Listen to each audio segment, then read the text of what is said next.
Welcome back to Navigational Mind. I'm Dr. Toye Oyelese here in Kelowna. And if you've been following our little journey, you know this podcast isn't about conquering your mind. It's about understanding its mysterious and honestly, sometimes unruly architecture. Today we're looking at one of the scariest signs that the inner house can show us: collapse. And right off the bat, I really want to say, collapse isn't a verdict on your moral fiber. It's not about being weak, lazy, or, not pushing hard enough. Collapse is simply what happens when the system, your mind, your emotional resources, gets maxed out. It's like the circuits in a house blowing a fuse. It's structural, not personal. I love that inner house metaphor we've circled back to a few times on the show. When collapse hits, the very things that give the house life, direction and articulation, seem to vanish. Upstairs, where the voices and residents normally discuss and negotiate and create meaning, goes oddly quiet. Sometimes it's like all of them start talking at once and nobody can hear a thing, and then suddenly it's silent. The basement, if you will, the part of the system dealing in raw panic or just numbness, takes over. That's the emotional signature. You feel confused, overwhelmed, sometimes totally fragmented. Like you're walking around but you can't really access your own map. Happens to more people than they'd care to admit. I'll tell you a quick story, just to show this isn't hypothetical. Back during my first big winter as a rural doctor in Alberta, I can still remember that biting wind. I was the only physician for a very, very sick farming community during a flu outbreak. I thought, I've trained for this, I should handle this. But by the third week, I remember sitting alone, feeling totally dissolved. Couldn't think straight, didn't want to talk, barely knew what the next step was supposed to look like. For ages, I told myself, Toy, you failed. Couldn't keep up, got overwhelmed.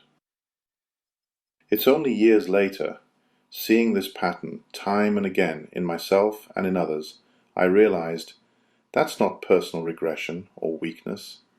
That's a structure running out of capacity. It's predictable. It's almost mechanical, though that doesn't mean it feels any less miserable in the moment. So, what's actually going on inside that house when the collapse starts? It isn't random, and it isn't mysterious, even though it sure feels like it. We can actually break it down into three main structural causes. First, overload. That's when the system, your system, is just handling too much. Too many demands, too much emotional weight. It's the classic camel's back thing, right? Add one more straw and suddenly everything gives. Then there's misalignment. This is sneaky. Maybe you're forcing yourself to march in a direction that a big chunk of your mind, or one of those core residents we've talked about, just doesn't buy into. Say, keeping up an academic program only because your family expects it, even though you're drawn to something else. You end up grinding your gears, and suddenly the gears give out. The third one is structural weakness. So, not having enough anchors, or clear personal rules that keep you steady. If you haven't set up routines, or you don't know what your non-negotiables are, then when stress comes, it's like a house with a shaky foundation. It might look fine until a big wind comes along. And what happens next? Let's use that university student example. Maybe they're juggling family pressure, midterms, big life choices. One by one, the residents inside start to squabble. Responsibility says, study. Autonomy whines, I can't take this anymore. Direction vanishes. Suddenly, there's no clear sense of what matters. The rules that usually keep things orderly don't apply anymore.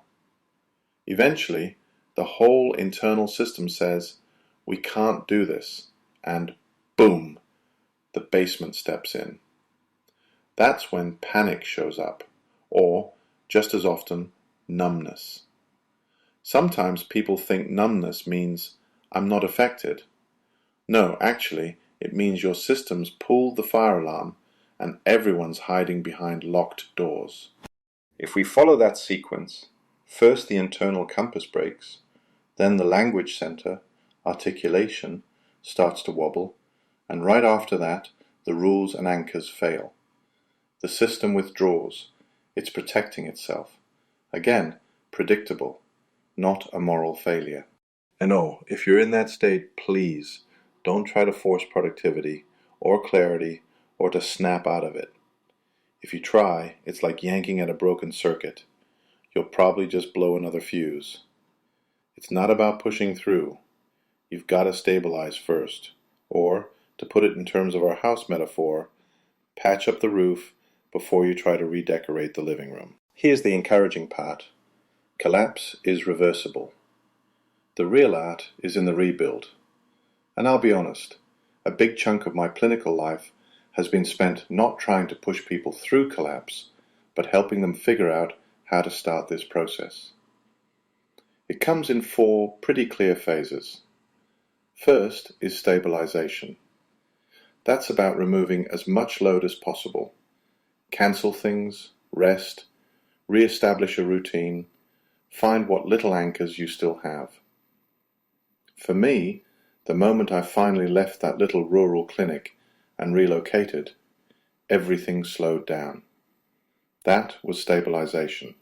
I needed to stop the avalanche before I could even think about shoveling the snow, if that makes sense. Next is soft articulation. This one's tricky. When you're fragile, you can't jump straight to deep soul searching, but you can start gently naming things. I feel tired. I'm scared. No grand narratives, just honest notes to yourself. It's gentle, no interrogations, just observation.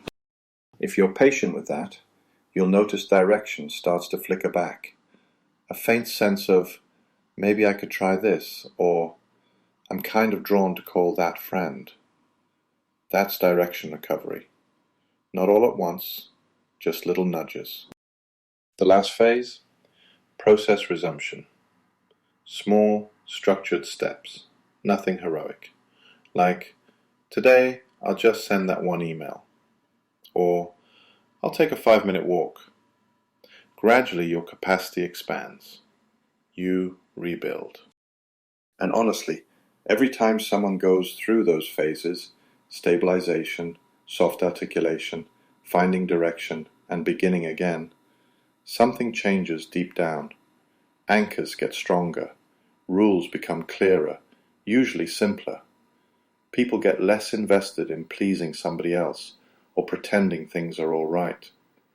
They get more honest because the old structures broke and had to be rebuilt on a foundation that actually works for them. The identity reorganizes not around pressure, but around what's true here, now, for me. So how do you know the difference, by the way, between pushing through a collapse and actually starting to rebuild? Let me tell you, it's a fine line, and I've gotten it wrong plenty of times. Usually pushing feels tight, brittle, like you're fighting gravity. Rebuilding feels slow, but somehow steadier, almost like finding your breath again after a sprint. When I finally slowed down and relocated, I felt a growing steadiness. Not all at once, more like, okay, there's still ground beneath me, even if I'm not running. If you walk away with one idea today, let it be this. Collapse is a signal, not a full stop. It just means that the architecture needs some honest renovation, and with patience, you can create a space, a self, that's stronger and kinder. Not a return to the old, but a build towards something wiser and more resilient. I'll be here next time to keep navigating with you. Take care and give your inner house some gentle attention this week.